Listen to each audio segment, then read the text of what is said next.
ஃபெய்த்தாவே அது ஒண்ணுமே இல்லை. ஆனா ஃபெய்த்துக்கு ஒரு வஸ்து இருந்துச்சுன்னா அந்த ஃபெய்த் வேலை செய்ய ஆரம்பிக்கும். ஒரு சேர் மேல நீங்க ஃபெய்த் வச்சீங்கன்னா சேர் எவ்வளவு நல்லா இருக்குதோ அவ்வளவுதான் விசுவாசம். ஒரு மனுஷன் மேல நம்பிக்கை வச்சோம்னா அந்த மனுஷன் எவ்வளவு நல்லா இருக்கணும் அவ்வளவுதான் விசுவாசம். ஆனா அழிவே இல்லாத, எல்லா நேரத்திலும் கிருபை நிறைஞ்சவராய் இருக்கிற, எந்த காலத்திலும் நம்மளை கைவிடாத ஒரு நேசர், அவர் மேல விசுவாசத்தை வச்சிட்டோம்னா அப்ப நம்ம விசுவாசமும் எப்பவுமே இருக்கும், ஆரோக்கியமா இருக்கும், நிரந்தரமா இருக்கும். Come on somebody, hallelujah. So keep your eyes on Jesus.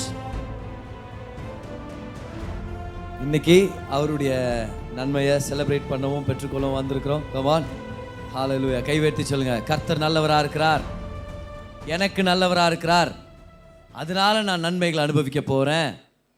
So ஒவ்வொரு நாளும் கர்த்தர் நல்லவர் அப்படின்றத ஞாபகப்படுத்திக்கிறது ஒரு மிக முக்கியமான விஷயம். விசுவாசத்தை பற்றின ஒரு சீரீஸில் இருக்கிறோம், ஒரு தொடர் போதனையில் இருக்கிறோம். அதனால் இன்றைக்கும் அதை நம்ம கண்டினியூ பண்ண போகிறோம். விசுவாசத்தினால நீதிமான் பிழைப்பான். ஒவ்வொரு நாளும் நம்ம வாழ்கிறது விசுவாசத்தினால. அப்போ தினமும் காலையில் எழுந்திரிச்சு இன்றைக்கி எவ்வளோ வேலை செய்யணுமே அப்படின்னு பார்க்குற கண்ணோட்டம் வேறு. ஆனால் இன்னைக்கு ஒவ்வொரு வேலைக்கும் கர்த்தரை நான் விசுவாசிக்க போகிறேன், ஒவ்வொரு விஷயத்திலும் கர்த்தரை நம்ப போகிறேன் அப்படின்னு தீர்மானம் எடுத்து வாழ்கிறதே வேற. அந்த நாளில் இன்னைக்கு இவ்வளோ தேவை இருக்குதா அப்படின்னு பார்க்குறது ஒரு பக்கம். ஆனால் அதே தேவைகளை பார்க்கும்போது அப்போ இந்த தேவைக்காக நான் கர்த்தரை விசுவாசிக்க போகிறேன், இந்த தேவைக்காக கர்த்தர் மேலே நான் நம்பிக்கை வைக்க போகிறேன். ஒவ்வொரு தேவையும் அவரை விசுவாசிக்கிறதுக்கான ஒரு இன்விடேஷன். இன்னொரு டைம் சொல்கிறேன், உங்கள் வாழ்க்கையில் இருக்கிற ஒவ்வொரு தேவையும் தேவனை விசுவாசிக்கிறதுக்கான ஒரு இன்விடேஷன். எத்தனை பேர் வாழ்க்கையில் தேவைகள் இருக்குது? உண்மையாக எத்தனை பேர் வாழ்க்கையில் தேவைகள் இருக்குது? அப்போ ஒவ்வொரு தேவையும் அவரை நம்புறதுக்கான, அவரை விசுவாசிக்கிறதுக்கான ஒரு இன்விடேஷன். அதை நம்ம மறந்துடக்கூடாது. அப்போ பண தேவை இருந்துச்சுன்னா பணத்தில் கர்த்தரை விசுவாசிக்கிறதுக்கான ஒரு வரவேற்பு. உடல் ஆரோக்கியத்தை தேவை இருக்குதா, அப்போ கர்த்தரை தேடுறதுக்கான ஒரு வரவேற்பு, அவரை விசுவாசிக்கிறதுக்காக ஒரு வரவேற்பு.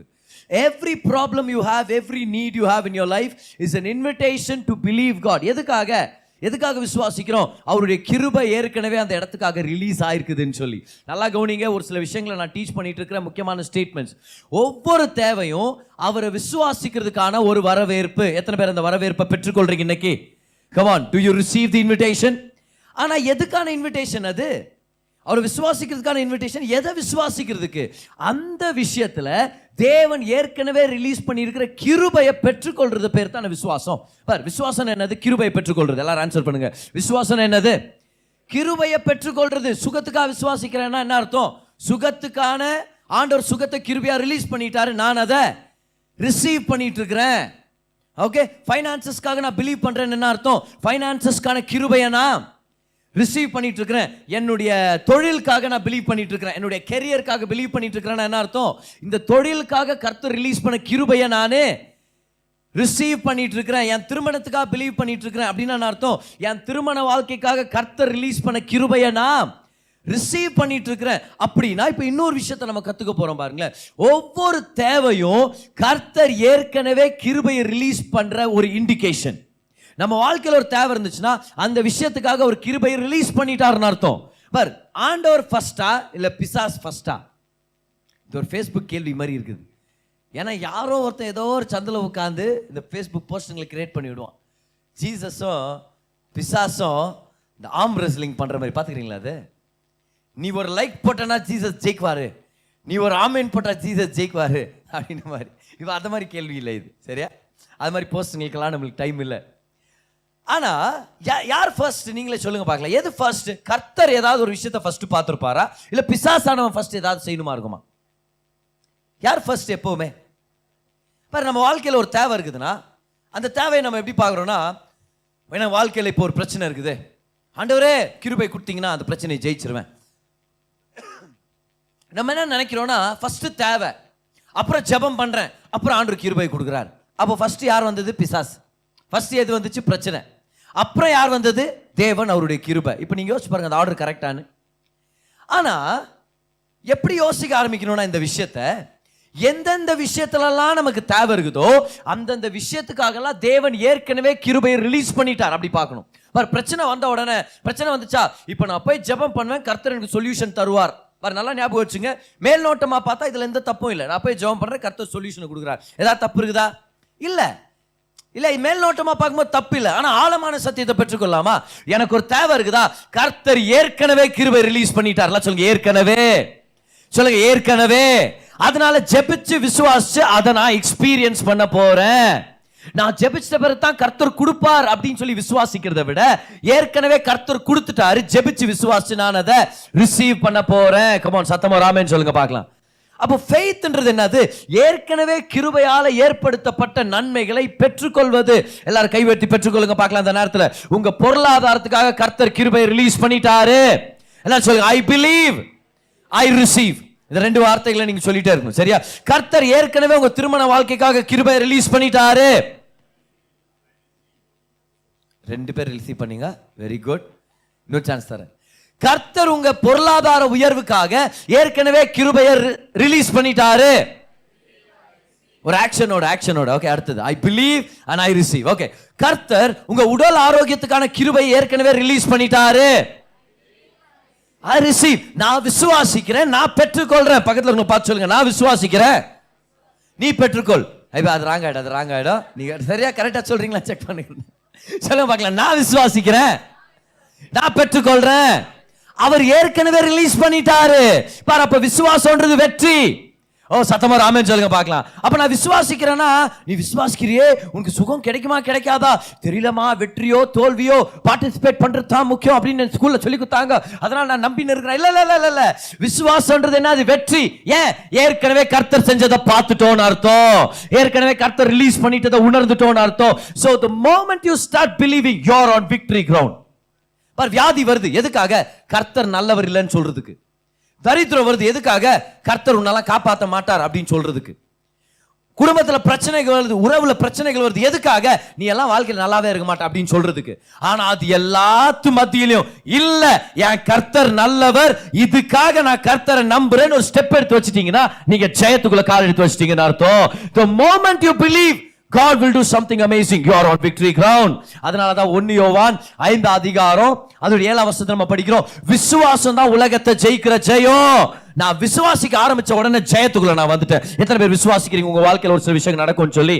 ஜெயம் சிறந்தவர்கள் நம்ம தான், அந்த ஜெயம் பெற்றவர்கள். Hallelujah. Come on. Faith is a victory that overcomes the world. So பிரசங்கத்துக்குள்ள நம்ம போலாம். ஏன்னா நான் பேசினிருந்தா அப்படியே நம்ம வேற ஒரு டைரக்ஷன்ல போறோம். ஆனா இது கூட ரொம்ப முக்கியமானதுன்னு சொல்லி நான் நம்புறேன். ஆமென். Come on somebody. எவ்வளவு பேர் இது வரைக்கும் ஒரு சில விஷயங்களை புரிஞ்சுக்கிட்டீங்க? ஒவ்வொரு தேவையும் அவரை நம்புறதுக்கான இன்விடேஷன். ஒவ்வொரு தடவை அவர் நம்பும் போதும் ஏற்கனவே அவர் ரிலீஸ் பண்ண கிருபை நம்ம ரிசீவ் பண்ணிட்டு இருக்கிறோம். எப்பெல்லாம் அவர் ஏற்கனவே செஞ்ச கிருபை ரிசீவ் பண்றதுக்காக ஸ்டெப் எடுத்து வைக்கிறோமோ அப்பவே வெற்றியை பெற்றுக்கொண்டோம். இப்பவே ஒரு 3 பாயிண்ட் மெசேஜ் நம்மளுக்கு ஆயிடுச்சு. ஓகே, ஸோ இன்னைக்கு விசுவாசத்தை பத்தி மிக முக்கியமான ஒரு காரியத்தை நான் ஷேர் பண்ண போறேன். Last week message one of a kind அர்த்தம் ஒரு விதமான மெசேஜ், அது இன்னொரு தடவை பண்ண முடியாதுன்ற மாதிரி மெசேஜ். அது விசுவாசம்ன்றது ஒரு கிஃப்ட். அதுக்காக நம்ம ஒர்க் பண்ண தேவையில்ல, அதுக்காக நம்ம ரொம்ப கிரியை செய்ய தேவையில்ல. அது ஒரு கிஃப்டா நம்ம பெற்றுக்கொள்ள முடியும். எப்படின்னு சொல்லி நீங்க யூடியூப்ல உங்களுக்காக ஒரு கிஃப்டா நான் போட்டு வச்சிருக்கிறோம், அப்படியே ஃப்ரீ. நீங்க போய் கிஃப்டா நீங்க பார்த்துக்கலாம். இன்னைக்கு மிக முக்கியமான ஒரு காரியம் பாருங்க. ஒரு சில விஷயங்களை நான் உங்களுக்கு கொடுக்குறேன். 4 சத்தியங்களை எழுதிக்கங்க பார்க்கலாம். முதல் சத்தியத்தை இதை எழுதிக்கங்க. Faith is not a feeling. விசுவாசம் என்பது உணர்ச்சி பூர்வமான காரியம் அல்ல. அப்படின்னா லாஸ்ட் வீக் நம்ம பார்த்தோம், கர்த்தர் கிருபையை கிஃப்டா கொடுத்திருக்கிறார். ஒவ்வொரு விசுவாசிக்கும் விசுவாசத்தின் அளவை கொடுத்திருக்கிறார். ரோமர் 12:3 அதை படிக்கிறோம். ஒவ்வொரு விசுவாசிக்கும் ஒரு விசுவாசத்தின் அளவு. 2 பேதுரு 1:1 பேதுரு சொல்றாரு, அது எந்த அளவுக்கு தெரியுமா? எங்க அளவுக்குன்றார். அப்போ அப்போஸ்தலர்களான எங்களுக்கு கொடுக்கப்பட்ட அதே அளவு தான் உங்களுக்கும் கொடுக்கப்பட்டிருக்குது. அப்புறம் கலாத்தியர் 2:20 நம்ம படிச்சோம். அப்போஸ்தலர் பவுல் சொல்றாரு, தேவகுமாரனை பற்றும் விசுவாசத்தினாலே, ஒரிஜினல் கிரீக் படி தேவகுமாரனுடைய விசுவாசத்தினாலே நான் பிழைக்கிறேன் அப்படின்ட்டார். அப்ப நமக்கு என்ன தெரிஞ்சிருச்சு? நமக்குள்ள இருக்கிற விசுவாசம் இயேசு கிறிஸ்துவுக்குள்ள இருந்த அதே விசுவாசம். எப்படி இருக்கு பாரு, ஆச்சரியமா இருக்குல்ல? ஜீசஸ்குள்ள இருந்த அதே விசுவாசத்தை அவர் நமக்குள்ள கொடுத்துட்டார். எத்தனை பேர் விசுவாசிகள் வந்திருக்கிறோம்? நமக்குள்ள ஜீசஸ் உடைய ஃபெய்த் இருக்குது. ஆனா ஒரு சில தடவை போராட்டங்களும் பிரச்சனைகள் வரும்போது விசுவாசமே இல்லாத மாதிரி தோண்டா இல்லையா? இந்த விஷயத்தை எப்படி ஜெயிக்க போறனோ, இதுக்காக எனக்கு ஃபெய்த் இல்லையே அப்படின்னு நம்மளுக்கு தோணுது. நம்ம யோசிக்கிறோம், டாக்டர் நீங்க ஒரு ஆபரேஷன் பண்ணிக்கணும் அப்படின்னு சொல்லிட்டாருன்னா நம்ம யோசிக்கிறோம், ஐயோ ஜுரமா இருந்தா விசுவாசிட்டுக்கலாம், கோல்டா இருந்தா அப்படியே விசுவாசி ஜெயிச்சுட்டு பண்ணேன், இன்னும் 2 செகண்ட்ல ஜெயிச்சுட்டு பண்ணானு. இதே ஒரு தும்மலா இருந்தா அப்படியே ஜெயிச்சிருப்பேன். ஆனா ஆப்ரேஷன்ட்டாரு, பெரிய வார்த்தையா இருக்குது, இது ரொம்ப கஷ்டமான ஒரு சுச்சுவேஷனா இருக்குது, இதுக்கு எனக்கு ஃபெய்த் இல்லாத மாதிரி தெரியுதே. நம்ம என்ன பண்ணிடுறோம் அந்த நேரத்துல, அந்த நெகட்டிவ் நியூஸை கேட்ட உடனே, அந்த தவறான சூழ்நிலையுடைய செய்தி நம்மளுக்கு வந்த உடனே நம்மளுடைய இமோஷன்ஸ் ரைஸ் ஆகுது. டாக்டர் வந்து பார்த்து சொல்றாங்க என்னன்னு சொல்லிட்டு, மனசை கொஞ்சம் தைரியப்படுத்திக்கோ. அப்பதான் இருக்கிற தைரியம் எல்லாம் போயிடுது. கரெக்டா இல்ல? மனசை கொஞ்சம் தைரியப்படுத்திக்கோ, ஏன்னா ஒரு டஃப்பான சுச்சுவேஷன் இது. நீ ஜஸ்ட் 2 வீக்ஸ் முன்னாடி வந்தா ஈஸியா சரி பண்ணிக்கலாம். எப்பவுமே சொல்லுவாங்க, கவனிச்சுக்கிறீங்களா?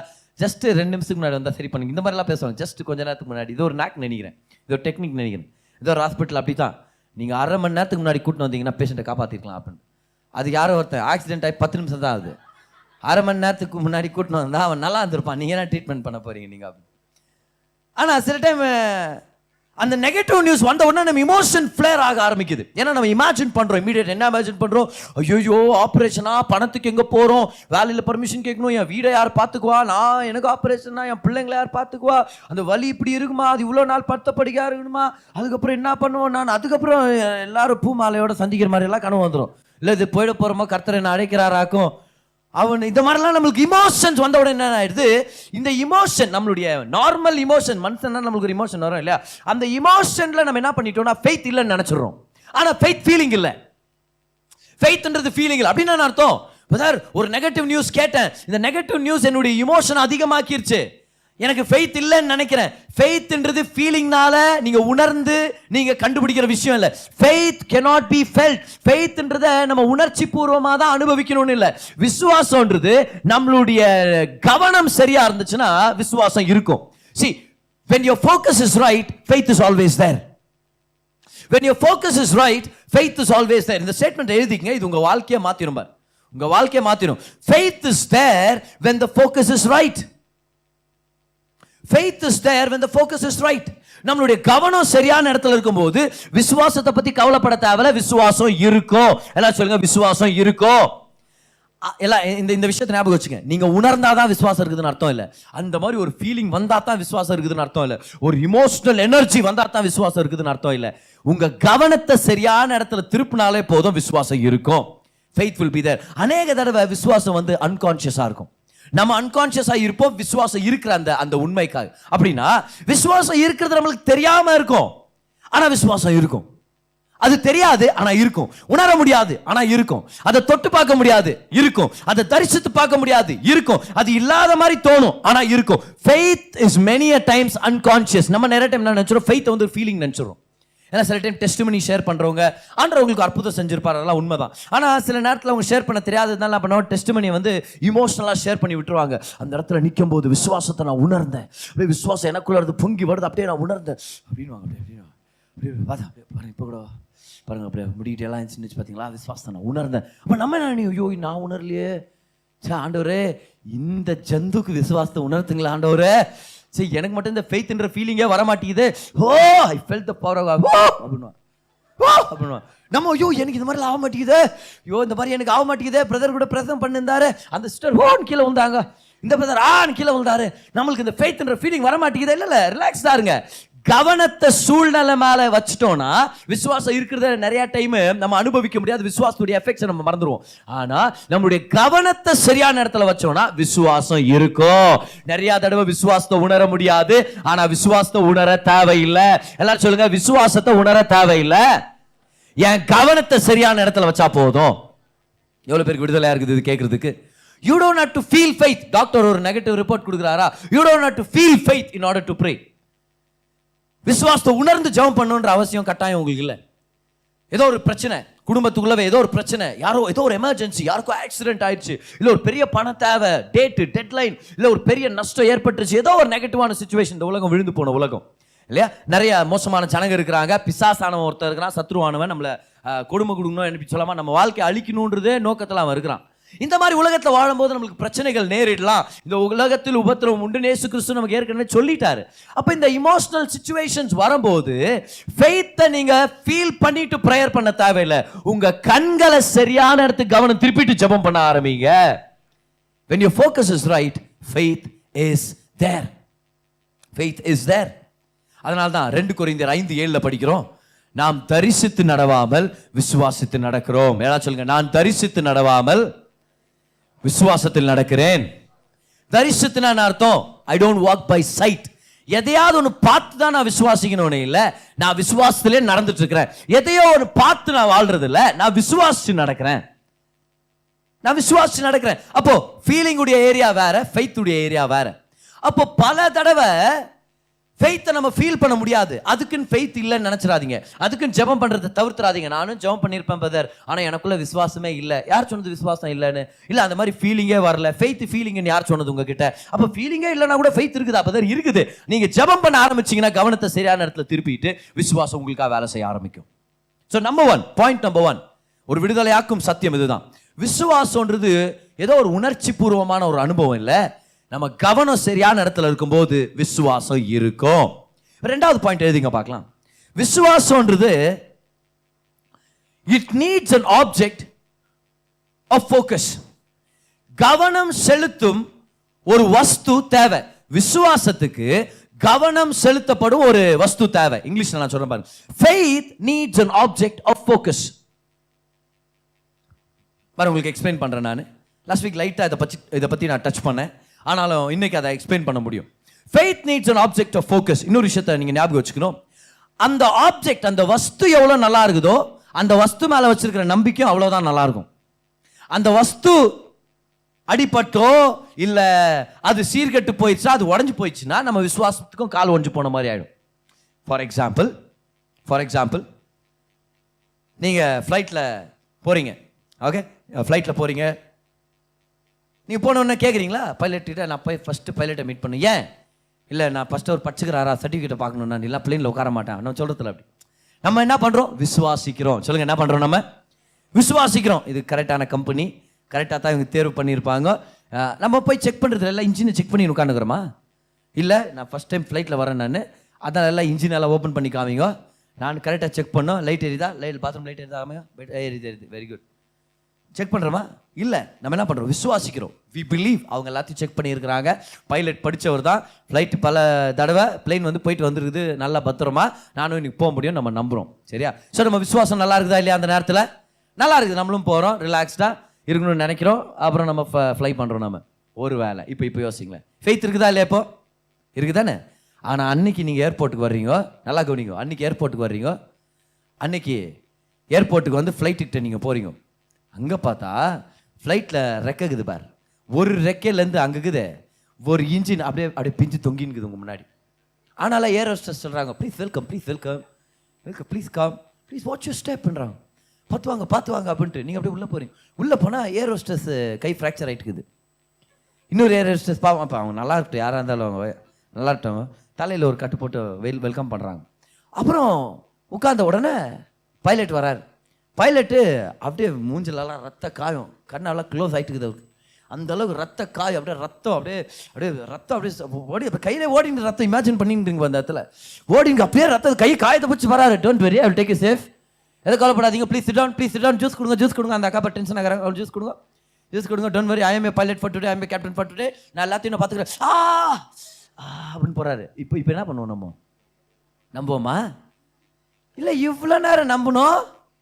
முதல் தடவை ஃப்ளைட்டில் போகும்போது நம்பணும். அந்த நம்பிக்கை இப்போ என்ன ஆச்சு? இப்போ அந்த விசுவாசம் எங்க போச்சு? ஏன்? ஏன்னா ஃபெய்த் தானாவே ஃபெய்த் இல்லை.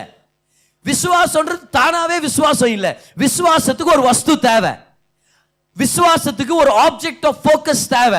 அந்த ஆப்ஜெக்ட் எவ்வளவு நல்லா இருக்குதோ நம்ம விசுவாசமா அவ்வளவு நல்லா இருக்கும். வந்து பார்த்தோம், பிளேன் நல்ல கண்டிஷன்ல இருக்குது, போய் உட்கார்ந்துட்டோம். நம்ம நம்பணும் பைலட் ஆரோக்கியமா இருக்கிறாருன்னு. ஆனா இப்போ பைலட் அப்படியே ரத்த கட்டு போட்டு வெளியே வர்றாரு, இன்ஜின் ஒரு பக்கம் தொங்கினுக்குதுன்னு உடனே நம்ம விசுவாசம் பாதிக்கப்பட்டாச்சு. ஏன்னா விசுவாசம் என்ன தெரியுமா? நம்ம பார்க்கிற வஸ்து எவ்வளவு நல்லா இருக்குதோ நம்ம விசுவாசமும் அவ்வளவு நல்லா இருக்கும். அப்ப விசுவாசம் நல்லா இருக்கணும்னா நம்ம கண்களை சரியான இடத்துல பதிய வைக்கணும். புரிஞ்சுக்கிட்டவங்க ராமன் சொல்லுங்க இந்த நேரத்துல. come on. அப்படினா விசுவாசம்ன்றது நம்மளுடைய கவனத்தை சார்ந்தது. Write this down. Faith is about the focus that you have. It's not about the feeling, it's about the focus. Faith is about the focus that you have. அப்போ எந்த வஸ்து மேல நான் விசுவாசத்தை வைக்கிறேனோ அந்த வஸ்து எவ்வளவு நல்லா இருக்குதோ என் விசுவாசமும் அவ்வளவு நல்லா இருக்கும். அந்த வஸ்து பாதிக்கப்பட்டுச்சுன்னா என் விசுவாசமும் பாதிக்கப்படுது. அப்போ விசுவாசம் தன்னந்தனியா ஒண்ணே இல்லை. சில பேர் சொல்ல தெரியுமா, ஐ பிலீவ் அப்படின்வாங்க, ஐ பிலீவ் வாங்க. இந்த ஒரு சில பேர் கடவுளே இல்லைன்னு நினைச்சுன்னு இருப்பாங்க தெரியுமா, கடவுளே இல்லைன்னு அவங்களே வஞ்சிக்கிறாங்க இல்லையா, அந்த மாதிரி ஜனங்க. சரியா, அந்த மாதிரி ஜனங்க சொல்லுவாங்க I believe, if you believe you can to anything. இந்த மாதிரி மோட்டிவேஷன் செமினார்ல பேசுவாங்க. If you believe, believe what? ஹாஸ்பிட்டல்ல சர்ஜரிக்கு போயின்னு இருப்பாங்க, அவங்கள பார்த்து சில பேர் சொல்லுவாங்க இஃப் யூ பிலீவ் நீ வெளியே வந்துடலாம். Believe in what? எதுல நீ விசுவாசிக்கிற? விசுவாசம் தானா நிக்காது, விசுவாசத்துக்கு ஒரு ஆப்ஜெக்ட் தேவை. அப்ப இந்த உலகத்துல ஒரு சில பேர் சொல்ல தெரியுமா, if you believe you can fly, if you believe you can do great things. If you பிலீவ்னு சொல்றீங்க, எதை பிலீவ் பண்ண சொல்றாங்க தெரியுமா? நம்மளே பிலீவ் பண்ண சொல்லிட்டு இருக்காங்க. யாருக்கு சொல்லுவாங்க? நிறைய டைம் வாலிபர்கிட்ட இந்த மாதிரி சொல்லுவாங்க. இந்த மோட்டிவேஷனல் செமினார் யாருக்கு வைக்கிறது சொல்லு? வாலிபர்களுக்கு. அவங்களுக்கு என்னத்துக்கு தேவை மோட்டிவேஷன்? அவங்க தான் நல்லா இருக்கிறாங்களே. எந்த வகையில்? உடல் ஆரோக்கியம், அவங்க தெம்பு இருக்குது, வாலிபர்கள், அவங்களுக்கு அந்த டைமும் இருக்குது, வயசும் இருக்குது. இதே ஒரு 85 வயசுல ஏதோ ஒரு வயசான ஒருத்தர் ரொம்ப பலவீனமா ஹாஸ்பிட்டல் அட்மிட் ஆயிருக்கிறார், அவர்கிட்ட போய் பேச முடியுமா? இஃப் யூ பிலீவ் பேச முடியுமா அவர்கிட்ட? இல்லை. ஃபெய்த்தாவே அது ஒண்ணுமே இல்லை. ஆனா ஃபெய்த்துக்கு ஒரு வஸ்து இருந்துச்சுன்னா அந்த ஃபெய்த் வேலை செய்ய ஆரம்பிக்கும். ஒரு சேர் மேல நீங்க ஃபெய்த் வச்சீங்கன்னா சேர் எவ்வளவு நல்லா இருக்குதோ அவ்வளவுதான் விசுவாசம். ஒரு மனுஷன் மேல நம்பிக்கை வச்சோம்னா அந்த மனுஷன் எவ்வளவு நல்லா இருக்கணும் அவ்வளவுதான் விசுவாசம். ஆனா அழிவே இல்லாத, எல்லா நேரத்திலும் கிருபை நிறைஞ்சவராய் இருக்கிற, எந்த காலத்திலும் நம்மளை கைவிடாத ஒரு நேசர், அவர் மேல விசுவாசத்தை வச்சிட்டோம்னா அப்ப நம்ம விசுவாசமும் எப்பவுமே இருக்கும், ஆரோக்கியமா இருக்கும், நிரந்தரமா இருக்கும். Come on somebody, hallelujah. So keep your eyes on Jesus. So faith is more than a feeling. இப்படி சொல்லாம faith is not at all about a feeling. Faith is about your focus. பக்கத்துல உங்களை பார்த்து கேளுங்க, உங்க ஃபோக்கஸ் எங்க இருக்குதுன்னு கேளுங்க. ஃபோக்கஸ் எங்க இருக்குதுன்னு கேளுங்க. உங்க ஃபோக்கஸ் எங்க இருக்குது?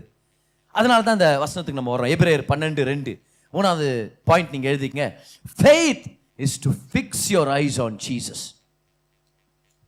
ஒரு முக்கியமான அடித்தளம் பாருங்க, விசுவாசத்துடைய போதனையில முக்கியமான அடித்தளம் இது. Faith is to keep your eyes on Jesus. Fix your eyes on Jesus. அப்படி எடுத்துக்கணும் நாம. இப்போ நான் 12 அதிகாரம் அதுடைய முதல் வசனத்தை படிக்கிறேன் பாருங்க. தமிழ்ல, இங்கிலீஷ் பைபிள்ல வந்து அது 2வது வசனத்தை தான் வரும். இப்போ யாராவது கேன்சல் பண்ணுங்க. ஹீப்ரூஸ் 11 எதுக்கு ஃபேமஸ்? எதுக்கு? ஃபெய்த்துக்கு, விசுவாசத்துக்கு ரொம்ப ஃபேமஸ். ஹால் ஆஃப் ஃபெய்த்னு சொல்லுவாங்க இதை. இந்த விசுவாச அதிகாரத்துல நிறைய பேருடைய வாழ்க்கையை பத்தி 2-3 வரிகள்ல கர்த்தர் அவங்கள பாராட்டி போட்டிருப்பார். விசுவாசத்தினாலே ஆபேல் இப்படி செஞ்சார், விசுவாசத்தினாலே நோவா இப்படி செஞ்சார், விசுவாசத்தினாலே ஆபிரகாம், விசுவாசத்தினாலே சாராள், விசுவாசத்தினாலே தானியேல், பாராக், கிதியோன், ஜெப்தா, அப்படியே வந்துனே இருக்கும். விசுவாசத்தினாலே அத்தனை ஹீரோங்களை பத்தியும் பேசிட்டு 12ஆம் வசனத்துல பாரு, 12ஆம் அதிகாரம் முதல் வசனத்தை என்னன்னு சொல்றாரு பாருங்களேன். ஆகையால் மேகம் போன்ற இத்தனை திரளான சாட்சிகள் நம்மை சூழ்ந்து கொண்டிருக்க. எத்தனை திரளான சாட்சிகள்? யார் யார் இது? இவ்வளவு நேரம் யாரை பத்தி பேசினாரு? ஹீப்ரூஸ் 11ல யாரை பத்தி பேசினாரு? விசுவாசத்து ஜாம்பவான்கள், ஹீரோஸ் ஆஃப் ஃபெய்த் பேசினாரா? அத்தனை பேரை பத்தி பேசிட்டு சொல்றாரு, இவ்வளோ சாட்சிகளை பார்த்தோமே, இதெல்லாம் பார்த்துட்டு இருக்க, பாரமான யாவற்றையும் நம்மை சுற்றி நெருங்கி இருக்கிற பாவத்தையும் தள்ளி விட்டுட்டு விசுவாசத்தை துவக்குகிறவரும் முடிக்கிறவருமாய் இருக்கிற இயேசுவை நோக்கி. யாரை நோக்கி? கிதியோனை பத்தி பேசினேன், ஜெப்தாவை பத்தி பேசினேன், பாராக்க பத்தி பேசினேன், சிம்சோனை பத்தி பேசினேன், மோசே, நோவா, ஆபிரகாம், சாராளை பத்தி எல்லாம் பேசிட்டேன். இவங்கெல்லாம் நல்ல சாட்சிகள், இவங்கெல்லாம் நல்ல சாட்சிகள். ஆனா நீ விசுவாசத்துல ஸ்திரமா இருக்கணும்னா உன் கண்களை யார் மேல பதிய வைக்கணும்? அவங்கெல்லாம் பதிய வச்சாங்களே, அவர் மேல நீ பதிய வை. யார் மேல? இயேசு மேல உன்னுடைய கண்களை பதிய வை. அவர் யாரு? விசுவாசத்தை துவக்குகிறவரும் முடிக்கிறவருமாய் இருக்கிறார். He is the author and finisher of faith. Okay, எல்லாரும் சொல்லுங்க பார்க்கலாம். விசுவாசம் நான் உணர தேவையில்லை, அது என் கவனத்தை சார்ந்தது. அப்போ உணர்வு இல்ல, கவனம். It's not about your feeling. Don't check what your feeling, check where your focus is. உங்க கண்ணோட்டம் எங்க இருக்குது, உங்களுடைய பார்வை எங்க இருக்குது, அது மேல நீங்க இருங்க. உங்க மனசு எது நிறைவா இருக்குது, எப்ப பார்த்தாலும் எதை பத்தி பேசணும் இருக்கிறோம், எதை பத்தி நினைச்சுன்னு இருக்கிறோம், எதை பத்தி கேட்டுன்னு இருக்கிறோம், அதுதான் நம்முடைய கவனம். அதுதான் நம்ம விசுவாசத்தை ஊக்குவிக்குது, இல்லைன்னா நம்மளை பலப்படுத்திட்டு இருக்குது, நம்மளை பலவீனப்படுத்திட்டு இருக்குதுன்னு அர்த்தம். Check your focus.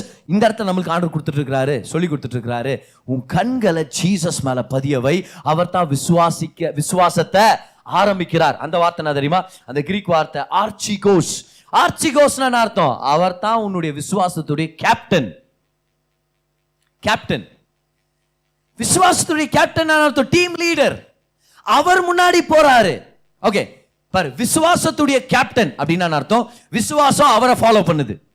அவர் விசுவாசத்துக்கு கேப்டனா இருக்கிறார். இப்போ நிறைய பேர் நம்ம என்ன பண்ணிட்டோம்னா விசுவாசத்துக்கு நம்ம கேப்டன் ஆயிட்டோம். எப்படி? முன்னாடி போய் எப்படியாவது என் விசுவாசத்தை முன்னாடி கொண்டு வரணும், எப்படியாவது என் விசுவாசத்தை டிராக் பண்ணி முன்னேற்றத்துக்கு கொண்டு போறேன். ஆனா ஆண்டவர் சொல்றார், பார் அப்படி நீ பண்ணாத. நீ என்ன பண்ணு, உன் விசுவாசத்துக்கு கேப்டனா என்ன மாத்திரு. அப்படின்னா உன் கண்களை என் மேல பதியவை, உன் விசுவாசம் என்ன ஃபாலோ பண்ணும். You don't have to drag your faith forward. You keep your eyes fixed on me and I will lead your faith. நான் விசுவாச கேப்டனா இருக்கிறேன். அதுக்கு அடுத்தது பாருங்களேன், விசுவாசத்தை ஆரம்பிக்கிறவரும் முடிக்கிறவருமா இருக்கிறார். முடிக்கிறவர்னா என்னது? இப்ப கதை முடிக்கிறத பத்தி பேசுறோம் நம்ம இல்லையா? அப்படியே ஒண்ணு இல்லாம அப்படியே முடிச்சு தள்ளிடுவாரு, அப்படி இல்லை. அந்த வார்த்தைக்கு அர்த்தம் என்ன தெரியுமா? கிரீக்ல அந்த கிரீக் வார்த்தை பாருங்க, டீலியோடெஸ். என்ன வார்த்தை அது? இப்போ டீலியோடெஸ்னா ஒரு நிறைவுக்கு கொண்டு வருபவர்னு அர்த்தம். பாரு, இப்ப நம்மளுக்கு புரியுது பாருங்க. இயேசு கிறிஸ்து யாரு? விசுவாசத்தை ஆரம்பிக்கிற, விசுவாசத்துடைய தளபதியாகவும் இருக்கிறாரு, விசுவாசத்தை நிறைவாக்குறவராகவும் இருக்கிறார். எல்லாரும் சொல்லுங்க, அவர்தான் என் விசுவாசத்து தளபதி, அவர்தான் என் விசுவாசத்தை நிறைவாக்குறவர். நிறைவாக்குறவர் என்ன அர்த்தம்? விசுவாசத்துல நம்ம குறைவா இருக்கும் போது கவலைப்பட தேவையில்லை. அவர்கிட்ட வரோம், கண்கள் அவர் மேல பதிய வைக்கிறோம், அவர் நம்ம குறைவான விசுவாசத்துக்குள்ள வந்து அந்த விசுவாசத்தை நிறைவாக்குவார். ஒரு வேலை ஏதோ ஒரு விஷயத்துல விசுவாசத்துல நீங்க குறை உள்ளவர்களா நீங்க இருக்கிறீங்கன்ற ஒரு பயம் இருக்குதா, ஒரு கவலை இருக்குதா, ஜீசஸ் மேல கண்களை பதிய வைக்கலாம். அவர் நம்ம விசுவாசத்து மேல வேலை செய்வார், அவர் நம்ம வாழ்க்கை மேல வேலை செய்வார், அவர் சகல குறைவுகளை நிறைவாக்குவார். அவர் நிறைவானவரா இருக்கிறார். கிருபையும் சத்தியமும் நிறைந்தவரா அவர் தான் இறங்கி வந்தது. இந்த உலகத்திலே முதல் நிறைவான மனுஷன் இயேசு கிறிஸ்துவானவர். அதனாலதான் சமாரிய ஸ்திரீ கிட்ட இயேசு சொல்றாரு, 6 பேருக்கிட்ட உன் சந்தோஷத்தை தேடின, ஆனா நான் யார் தெரியுமா? உனக்கு ஜீவ தண்ணீரை கொடுக்க வந்திருக்கிறேன். 7வது மனுஷன் யாரு? 6 குறைவு, 7 நிறைவு. அதனாலதான் 7வதாக இயேசுவை சந்திச்ச பிறகு இந்த சமாரிய ஸ்திரீ ஊருக்கு போய் சொல்றாங்க, come see a man.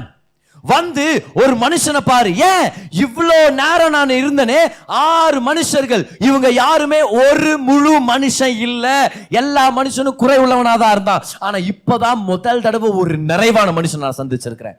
Come see a man, the first man to be full. அவர் நிறைவானவராக இருக்கிறார். அவரால் மட்டும்தான் நம்ம விசுவாசத்தை நிறைவாக்க முடியும். அப்ப நம்ம கண்களை யார் மேல வைக்கணும்? ஜீசஸ் மேல. கமான் சொல்லுங்க, சத்தமா சொல்லுங்க, யார் மேல பதிய வைக்கணும்? ஜீசஸ் மேல. அவர் மேல கண்களை பதிய வச்சுட்டோம்னா, அப்படின்னா சர்ச்சுக்கு வந்து நம்ம ஃபெய்த்தை பார்த்துட்டு இருக்க கூடாது. See, faith in faith won't save you.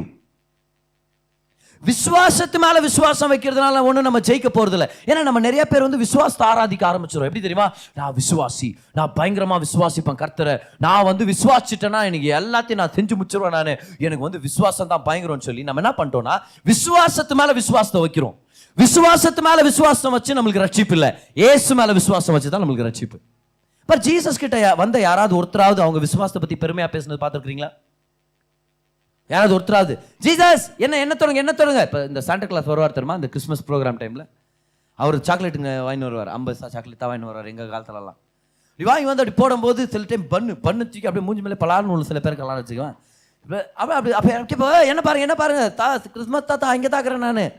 நிறைய யாராவது ஜீசஸ் கிட்ட அப்படி வந்தாங்களா? அந்த கும்பல்ல ஜீசஸ் என்ன தொடுங்க, என்கிட்ட பெரிய ஃபெய்த் இருக்குது, என்கிட்ட பிக் ஃபெய்த் இருக்குது, என்கிட்ட மாபெரும் விசுவாசம் இருக்குது, ஒருத்தர் கூட சொல்லவே இல்லை. ஏன்? அவங்க யாரை பார்த்துட்டு இருந்தாங்க? ஜீசஸ. அவர் அவங்க விசுவாசத்தை பார்த்தார். நம்ம விசுவாசத்தை பார்க்க கூடாது, அவர் நம்ம விசுவாசத்தை பார்க்கிறார், நம்ம அவரை பார்க்கிறோம். சர்ச்சுக்கு வரும்போது நம்ம விசுவாசத்தை நம்ம பார்த்துன்னு இருக்கக்கூடாது. ஐயோ என்கிட்ட ஃபெய்த் இருக்குதா இல்லையா, இந்த விஷயத்தை பிரதர் பேசுறாரு, இதை ரிசீவ் பண்ண என்கிட்ட ஃபெய்த் இருக்குதா இல்லையா, நம்ம ஃபெய்த்தை நம்மளே செக் பண்றது இங்க நம்ம வரல. Don't check your faith. எழுதிங்க பார்க்கலாம், இந்த வசனத்தை எழுதிங்க. Don't check your faith, don't keep your eyes fixed on your faith. உங்க விசுவாசத்து மேல உங்க கண்களை பதிய வைக்காதீங்க. அதுதான் விசுவாசத்துடைய பெரிய தோல்வி. நம்ம கண்கள் அவர் மேல இருக்கணும். அவர் நம்ம விசுவாசத்தை பார்க்கிறார், அவர் தான் நம்ம விசுவாசத்தை பார்க்கிறார்.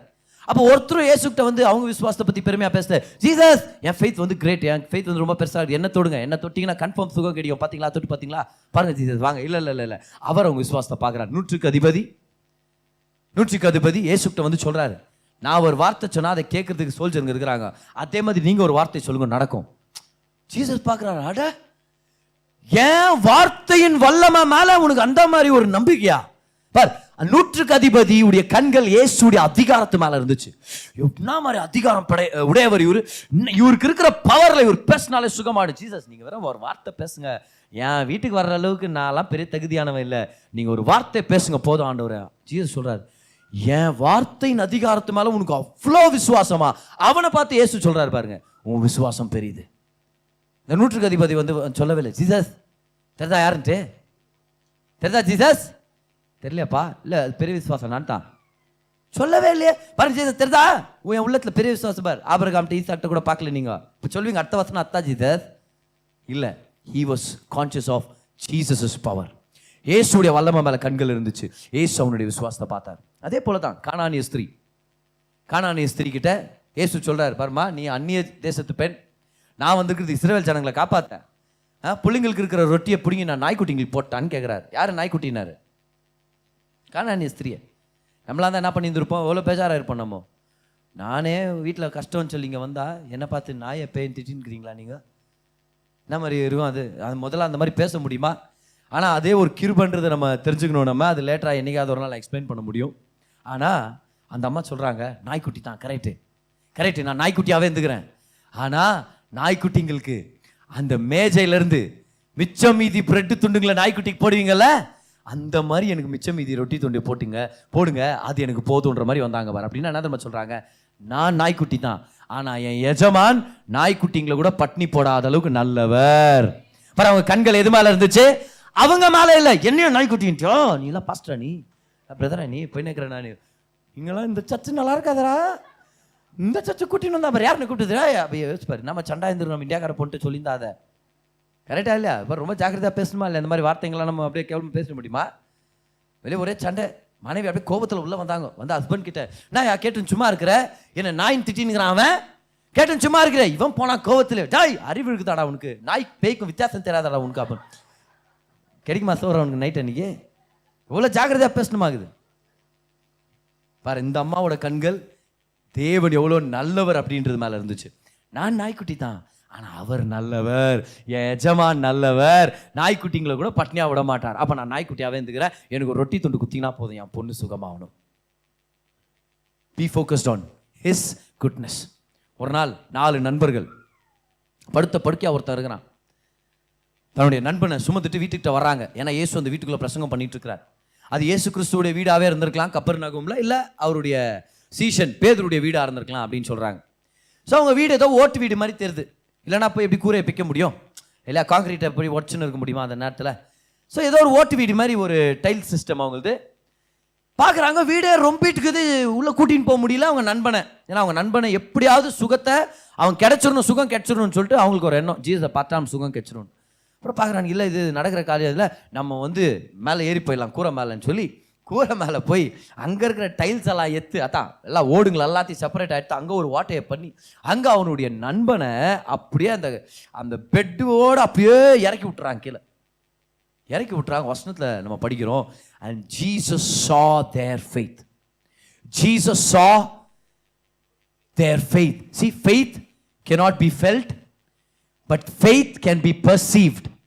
விசுவாசம் உணர முடியாது, ஆனா விசுவாசத்தை மனதளவுல பகுத்தறிய முடியும். There is a discerning. விசுவாசத்தை இன்னொருத்தர் டிசர்ன் பண்ண முடியும், ஆனா ஃபீல் பண்ண முடியாது. ஆனா இந்த விஷயத்தை கவனிச்சிங்களா? யாருடைய ஃபெய்த்தை பார்த்தது? ஜீசஸ் அந்த 4 பேருடைய ஃபெய்த்தை பார்த்தார். அவங்க ஃபெய்த்தை பார்த்தாங்களா? அப்படியே இறக்கிட்டு, ஜீசஸ் எங்க ஃபெய்த்தை பாருங்க, பயங்கர ஃபெய்த்ல இருக்கிற பாரு, எப்படி ஃபெய்த்ல அப்படியே எல்லாம் ஓடி விட்டாலும் பிரிச்ச பாருங்க, எங்களுக்கு பயங்கர ஃபெய்த் ஜீசஸ். அவங்க சொன்னாங்களா? அவங்க யாரை பார்த்தாங்க? ஜீசஸை சர்வ வல்லவர்னு பார்த்தாங்க. அவர்கிட்ட இறக்கிட்டோன்னா அவர் சுகமாக்கிடுவாரா, வாடா என்ன இருந்தாலும் பரவாயில்ல, கூரையவே பிக்கிறோமே பரவாயில்ல, அவர் திட்ட மாட்டாரா, அவர் கிருபையானவரா. ஒருத்தர் வீட்டு கூரையை பிச்சா எப்படி திட்டாம இருப்பாங்க? எப்படி யாராவது ஒருத்தர் ஒரு கேவலமா திட்ட மாட்டாங்களா? ஆனா அவங்களுக்கு என்ன மாதிரி நம்பிக்கை இருந்துச்சுன்னா தெரியுமா, ஏசு அப்படி பண்ண மாட்டார். அவரை பத்தி நான் நிறைய கேள்விப்பட்டுட்டேன், அவர் ரொம்ப ரொம்ப மனதுருக்கமுடையவர், இது அவர் வீடோ உங்க சீஷ வீடோ, அவர் காலில் விழுந்துடலாம், அவர் காப்பாற்ற வல்லவரா இருக்கிறார், அவர் கிருபையானவர். அவருடைய கிருபையின் வெளிப்பாடு இல்லைன்னா அந்த கூரை வீடை பிச்சிருப்பாங்களா? யோசிச்சு பாருங்க, கூரையை பிச்சிருப்பாங்களா? இல்ல, அவர் கிருபையானவரும் தெரியும். கமான், இறக்கி விட்டாங்க. ஏசு உங்க விசுவாசத்தை பார்த்தார். இன்னைக்கு பிரச்சனை என்னன்னா நம்ம விசுவாசத்தை பார்த்துக்கிறோம். தான் நம்மளுடைய பிரச்சனை. விசுவாசத்துல ஏன் நம்ம குறை உள்ளவர்களா தெரிகிறோம்? ஏன்னா நம்ம விசுவாசத்தையே நம்ம பார்த்துட்டு இருக்கிறோம். அதனால விசுவாசத்தை குறை உள்ளவர்களா தெரிகிறோம். விசுவாசத்தை பத்தி கவலைப்படாம விசுவாசத்தை ஆரம்பிக்கிறவரும் முடிக்கிறவருமா இருக்கிற, நிறைவாக்குறவருமா இருக்கிற, விசுவாசத்துக்கு தளபதியாகவோ அதை நிறைவாக்குறவருமா இருக்கிற ரட்சகர் மேல கண்களை பதிய வச்சா நம்ம விசுவாசம் குறைவா இருக்கிறத பத்தி நம்ம கான்சியஸாவே இருக்க மாட்டோம். குறைவான விசுவாசம் குறைவாவே இருக்காது. அவர் நிறைவுள்ளவர். அவர் அந்த குறைவான விசுவாசத்தை நிறைவாக்கிடுவார். நம்ம விசுவாசம் நம்மளுக்கு வெற்றியை கொண்டு வரும். ஏன்னா அந்த விசுவாசத்துக்கு அவர் சாம்பியனா இருக்கிறார், அவர் ஹீரோவா இருக்கிறார். பக்கத்துல இருக்கிறவங்க பார்த்து சொல்லுங்க, இயேசுவை பாருங்க, அவர் உங்க விசுவாசத்தை பார்ப்பார். நம்ம விசுவாசத்தை பார்த்துட்டு அப்புறம் நம்மளும் ஜீசஸ் கிட்ட சொல்லு, ஜீசஸ் என் வாழ்க்கையை பாருங்க அப்படின்னு. ஜீசஸ் சொல்றார், நீ என்ன பாரு, நான் உன்னை ஆசீர்வதிக்கிறேன். இல்ல என் விசுவாசத்தை பாருங்க குறைவா இருக்குது. அவர் சொல்றார், பார் என்கிட்ட வந்துக்கிறல்ல, நான் யார் தெரியுமா? விசுவாசத்தை நிறைவாக்குறவர். நான் யாரு? விசுவாசத்தை ஆரம்பிக்கிறவர் முடிக்கிறவர் நான் தான். நீ என்கிட்ட வந்து உன் விசுவாசத்தை பார்த்துன்னு இருக்காத. என்கிட்ட வந்து என்ன ஆராதிக்க கத்துக்க, என்கிட்ட வந்து என்ன பணிந்து கொள்ள கத்துக்க, என்கிட்ட வந்து என்ன பத்தி வசனத்தை கேட்க கத்துக்க. என்கிட்ட வந்து ஐயோ என் விசுவாசத்தை பாருங்க, நான் குறை உள்ளவன் ஆண்டு சொல்ற. உன் விசுவாசத்தை நீ பார்த்துட்டு இருக்காத, என்ன பாரு, உன் குறைவுள்ள விசுவாசத்தை நான் நிறைவாக்குறேன். கமான். என்ன ஒரு அருமையான விஷயம் பாருங்க. அதனால தான் நம்ம படிச்சோம் இல்லையா, நாம் தரிசித்து நடவாமல் விசுவாசிச்சு நம்ம நடக்கிறோம்னு சொல்லி. என் கேள்வி என்னன்னா, இந்த 2 கொரிந்தியர் 5:7 ஏன் அப்படி சொன்னாரு? ஏன் விசுவாசத்துக்கும் தரிசனத்துக்கும் கனெக்ட் பண்றாரு? See, what is the correlation between seeing and faith?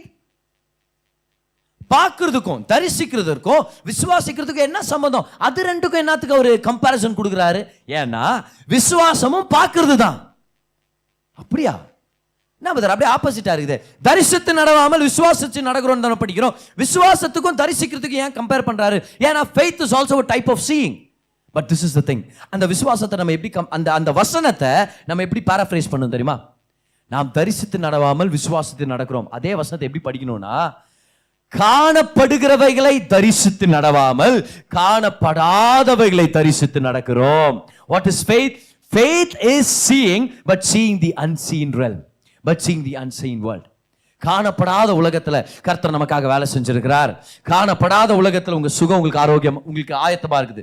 காணப்படாத உலகத்துல கர்த்தர் உங்க வீடை கட்டி இருக்கிறார். காணப்படாத உலகத்துல கர்த்தர் உங்களுக்காக ப்ரமோஷனை ஏற்படுத்திட்டார். காணப்படாத உலகத்துல கர்த்தர் உங்க உயர்வுக்கான சப்ளையை ரிலீஸ் பண்ணிட்டார். காணப்படாத உலகத்துல அந்த பொருளாதாரம் உங்களை வந்து சேரும். காணப்படாத உலகத்துல அந்த பொருட்கள் உங்களுக்காக கர்த்தர் காத்து வச்சிருக்கிறார். காணப்படாத உலகத்துல சகலமும் நிறைவேற்றியாச்சு. காணப்படாத உலகத்துல ஆவிக்குரிய உலகத்துல சகல ஆசீர்வாதங்களும் நம்முடையது. எபேசியர் 1:3 படிக்கிறோம், நம்ம காணப்படாத உலகத்துல சகல ஆசீர்வாதங்களோடு ஆசீர்வதிக்கப்பட்டிருக்கிறோம். We are blessed with every spiritual blessing. அப்படினா என்ன அர்த்தம்? எல்லா ஆசீர்வாதத்தையும் ரிலீஸ் பண்ணிட்டார். ஆனா எங்க இருக்குது? காணப்படாத உலகத்துல. நல்லா கவனிங்க, நமக்குள்ள ஒரு காணப்படாத உலகம் இருக்குது. அதான் நம்மளுடைய ஆவி. இந்த நம்மளுடைய வாழ்க்கையை சுத்தில ஒரு காணப்படாத உலகம் இருக்குது. பார், இன்னைக்கு தேவதூதர்கள் இங்க இருக்கிறாங்க, காணப்படாத உலகத்துல இருக்கிறாங்க. இன்னைக்கு ஆவியானவர் இங்க இருக்கிறார், காணப்படாத உலகத்துல இருக்கிறார். தேவன் இங்க இருக்கிறார், காணப்படாத உலகத்துல இருக்கிறார். See, there is an unseen world. நம்ம வாழ்ந்துட்டு இருக்கிறது seen world, பார்க்கிற உலகம், காணப்படுகிற உலகம். ஆனா விசுவாசம்ன்றது காணப்படாத உலகத்தை பார்க்கிறது. எப்படி பிரதர் பார்க்கறது? பாரு, இந்த கேள்வி வருதா இல்லையா? காணப்படும் உலகம்னா நானே பார்த்துக்கிறேன், கண்ணை திறந்து பார்க்குறேன். காணப்படும் உலகம், காணப்படும் சிஸ்டர், காணப்படும் பிரதர், காணப்படும் சேர். காணப்படாத உலகத்தை நான் எப்படி பார்க்கறது? நம்மளுக்கு ஒரு ஜன்னல் தேவை. காணப்படாத உலகத்துக்குள்ள பார்க்கிறதுக்காக திறந்து வைக்கப்பட்ட ஒரு ஜன்னல் தான் கர்த்தருடைய வார்த்தை. 4வது பாயிண்ட் எழுதிங்க. Faith is to see the unseen world through the window of the world. Window of the word. வார்த்தை என்னும் ஜன்னல் மூலமாக பார்க்கப்படும் காணப்படாத உலகத்தின் அந்த பிரின்சிபல் தான் faith. What is faith? Faith is to see the unseen world. காணப்படாத உலகத்தை நீங்க பார்க்கணுமா? கர்த்தர் உங்களுக்கு சுகத்தை வச்சிருக்கிறார், பார்க்கணுமா? கர்த்தர் உங்களுக்கு பொருளாதாரத்தை வச்சிருக்கிறார், பார்க்கணுமா? கர்த்தர் உங்களுக்கு உயர்வை வச்சிருக்கிறார், பார்க்கணுமா? ஒரு ஜன்னல் இருக்குது. அந்த ஜன்னல் வழியா பாத்தீங்கன்னா தெரிஞ்சிடும். எந்த ஜன்னல் பிரதர் அது? பாத்தீங்களா, இதுதான் அந்த ஜன்னல். This is the window to the spiritual world. அன்னைக்கு நோவாவுடைய பேழையில ஒரே ஒரு ஜன்னல் மேல இருந்துச்சாம். அந்த ஜன்னல் கர்த்தருடைய வார்த்தை அடையாளம். ஏன்? அந்த ஜன்னல் வழியா தான் புறாவை ரிலீஸ் பண்ணார். புறா உள்ள வந்துச்சு. புறா ஆவியானவர் அடையாளம். கர்த்தருடைய வார்த்தையின் மூலமாகத்தான், அந்த வார்த்தையின் வட்டத்துக்குள்ளதான் பரிசுத்த ஆவியானவர் வேலை செய்வார். வார்த்தையின் கோட்பாடுகள் பயன்படுத்தி தான் பரிசுத்த ஆவியானவர் நம்ம வாழ்க்கையில விடுதலை ஏற்படுத்துவார். See, the window is the window of the word of God. It's the window of the word of God. John 6:63 இயேசு சொல்றார், நான் பேசினேனே வார்த்தை இதுதான் ஆவியும் ஜீவனுமா இருக்குது. எது ஆவியும் ஜீவனும்? கர்த்தருடைய வார்த்தை. பார், இயற்கையான உலகம் இது, இயற்கைக்கு அப்பாற்பட்ட உலகம் இன்னொன்னு. காணப்படுற உலகம் இது, காணப்படாத உலகம் இன்னொன்னு. நேச்சுரல் வேர்ல்ட் இது, ஸ்பிரிச்சுவல் வேர்ல்ட் வேற. இது நேச்சுரல், அது சூப்பர் நேச்சுரல். இது டேஞ்சபிள், அது ஸ்பிரிச்சுவல், ஆவிக்குரிய உலகம். எல்லாம் சொல்லுங்க, ஆவிக்குரிய உலகம். ஆவிக்குரிய உலகத்துக்குள்ள கர்த்தர் நம்மளுக்கு என்ன வச்சிருக்கிறான்றது பாக்குறது பேர் தான் விசுவாசம். எப்படி பாக்குறோம்? ஜன்னல் மூலமா. அந்த ஜன்னல் எது? கர்த்தருடைய வார்த்தை, இல்லைன்னா கர்த்தருடைய வசனங்கள். அது மூலமா நமக்காக அவர் என்னென்ன செஞ்சு முடிச்சிட்டார் நம்ம பார்க்க முடியுது. ஸோ இன்னைக்கு ஒரு முக்கியமான விஷயத்தை நம்ம செட்டில் பண்ணோம். விசுவாசம் என்னது? உணரப்படுற விஷயம் இல்லை. விசுவாசம்ன்றது நம்மளுடைய கவனத்தை சரியான இடத்துல வச்சா தானா இருக்கும். அது இருக்கும். Faith is there. ஃபெய்த் இருக்கும். நிறைய டைம் கான்ஷியஸாக இருக்க மாட்டோம், அது உணர்ச்சி பூர்வமாக தெரிய வராது. But faith will be there. But you have to keep your eyes on the right object. ஏன்னா faith needs an object. Who is the right object of faith? Jesus Christ. அவரை பார்க்க பார்க்க பார்க்க அவர் நம்ம விசுவாசத்தை பார்க்குறாரு. இல்லை பிரதர் பார்த்துட்டாருனா, என் விசுவாசத்தை பார்த்துட்டாருனா, ஏன் இல்லை நானும் விசுவாசத்தில் குறைவுள்ளவன், கவலைப்படாதீங்க, பார்த்துங்கிறாரு. யார் அவரு? விசுவாசத்தை ஆரம்பிக்கிறவரும் நிறைவாக்குறவரும் அவர் தானே. அவர் நிறைவாக்குவார் அந்த குறைவான விசுவாசத்தை. அப்ப அவர் பார்க்கறது நல்லதுதான். நம்மளே நம்ம விசுவாசத்தை பார்க்கறது தான் பிரச்சனையே. அவர் நம்ம விசுவாசத்தை பார்க்கிறார். சரி பிரதர், அவர் நம்ம விசுவாசத்தை பார்க்கிறார். இப்ப அவரை நான் எப்படி பார்க்கறது? வேற இப்ப கேள்வி வருதா? இதான் ஃபைனல் கொஸ்டின். அவரை நான் எப்படி பிரதர் பார்க்கறது? அவர் எனக்காக என்ன செஞ்சுட்டு இருக்கிறார், நான் எப்படி பார்க்கறது? ஏன்னா அவர் சகலத்தையும் ஆவிக்குரிய உலகத்துல செஞ்சு முடிக்கிறாரு. அவர் இன்னைக்கு ஆவிக்குரிய ரியாலிட்டியை இம்பாக்ட் பண்ணி இருக்கிறாரு. அவர் செய்தது எல்லாமே ஆவிக்குரிய உலகம் தான், தாய் உலகம். அங்கிருந்து தான் இயற்கையான உலகமே சிருஷ்டிப்பு பெற்றுக்கொண்டது. அங்கிருந்து தான் கிரியேஷனே வந்துச்சு. தி spiritual world created the natural world. எதுவாக இருந்தாலும் ஃபர்ஸ்ட் ஸ்பிரிச்சுவல்ல நடக்கணும், அதுக்கப்புறம் தான் நேச்சுரல்ல நடக்கும். அப்ப ஏற்கனவே ஸ்பிரிச்சுவலா அவர் கொண்டு வந்துட்டார், நேச்சுரலா அது வரணும். பட் ஸ்பிரிச்சுவலா ஏற்கனவே சுகம் நம்மளுக்கு கிடைச்சாச்சு. இப்ப அது எங்க வரணும்? நேச்சுரல் உலகத்துல. ஏற்கனவே பொருளாதாரத்தை ஸ்பிரிச்சுவல் வேர்ல்ட்ல சப்ளை பண்ணிட்டார். இப்ப அது எங்க வரணும்? நேச்சுரல் வேர்ல்ட்ல. சரி பிரதர், இந்த சூப்பர் நேச்சுரல் வேர்ல்ட்ல ஜீசஸை நான் பார்க்கறது எப்படி? அவரை நான் எப்படி பார்க்கறது? அதுக்காகத்தான் நமக்கு வார்த்தை ஆண்டவர் கொடுத்திருக்கிறார். வாங்க ரோமர் 10:17. ரோமர் 10:17.